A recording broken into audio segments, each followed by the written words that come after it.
નમસ્કાર દોસ્તો, રીપી e learning હબની અંદર આપ સૌનો ભવ્યાતિ ભવ્ય સ્વાગત છે. વાત કરી રહ્યા છીએ આપણે ધોરણ 10 સામાજિક વિજ્ઞાન પ્રકરણ નંબર 2 એટલે ભારતની 64 પ્રકારની કલાઓ.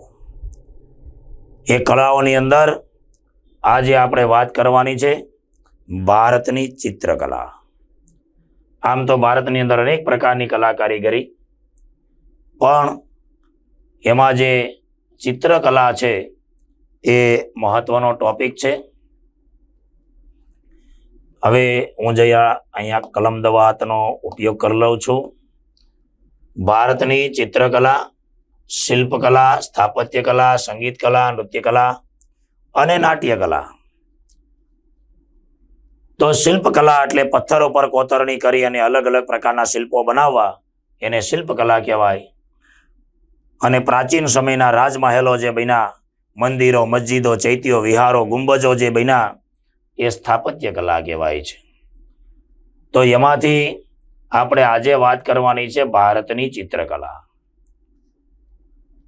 તમામ પ્રકારની કલાઓની અંદર ચિત્રકલાનું સ્થાન છે મોખરે છે. રંગ અને રેખા વડે અભિવ્યક્ત થતી કલા એટલે ચિત્રકલા. ચિત્રકલાની અંદર દોસ્તો રંગ અને રેખાની જરૂર પડે છે. રંગ અને રેખાની મદદથી પ્રકૃતિના જળ અને ચેતન તત્વો એનું અનુકરણ કરી અને કેનવાસ ઉપર રજૂ કરવામાં આવતી કલા એટલે એને કહેવાય છે ચિત્રકલા.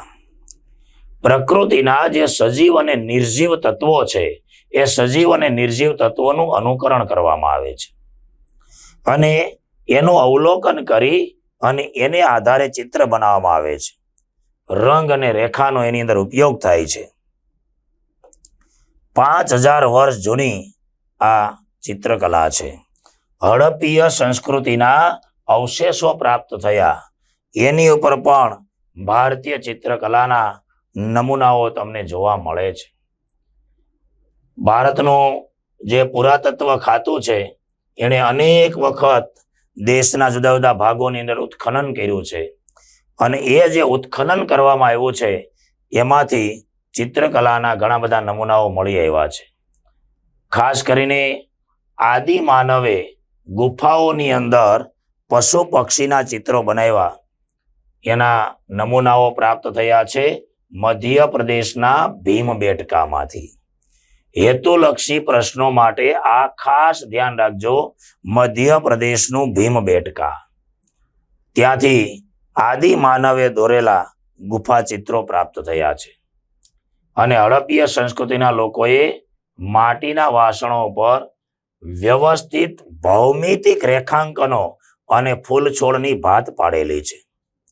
માટીના વાસણો બનાવતા હડપ્પીય સંસ્કૃતિના લોકો, તે માટીના વાસણો પર ભૌમિતિક ડિઝાઇનો, ભૂમિતિની અંદર તમારે જે પ્રકારની આકૃતિઓ આવે એ પ્રકારની ડિઝાઇનો બનાવેલી છે.